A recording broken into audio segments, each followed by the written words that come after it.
13 August মনোনয়নের সময় জানা যাবে বিএনপির পক্ষ থেকে রাষ্ট্রপতি প্রার্থী কে হবেন। দুপুরে জাতীয় সংসদে নির্বাচন কমিশনের সাথে সভা শেষে কথা বলেন সরকার দলীয় চিফ হুইপ নুরুল ইসলাম মনি। বলেন, বিএনপির প্রার্থী কে হবেন সে সিদ্ধান্ত প্রধানমন্ত্রী তারেক রহমান নেবেন। জানান, রাষ্ট্রপতির এই নির্বাচনে ৩৪৯ জন ভোটার ভোট দেবেন। এ সময় নাহিদ ইসলাম বলেন, গণতন্ত্রের স্বার্থে রাষ্ট্রপতি পদে লড়ছে বিরোধী দলও। এই নির্বাচন প্রতিদ্বন্দ্বিতাপূর্ণ হবে বলেও মনে করছেন বিরোধী দলীয় চিফ হুইপ।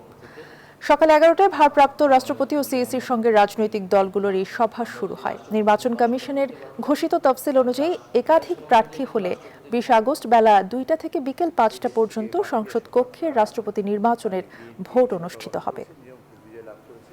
ভোট হবে সংসদের মধ্যে এবং বুথটা থাকবে, মানে বুথ বলতে এটা বক্স থাকবে সংসদের মধ্যে।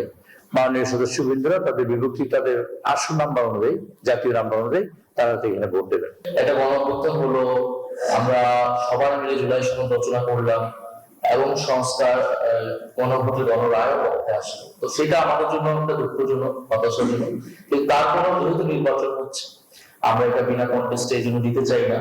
আমরা সে কারণে বিরোধী দলের জায়গা থেকে সেখানে প্রার্থী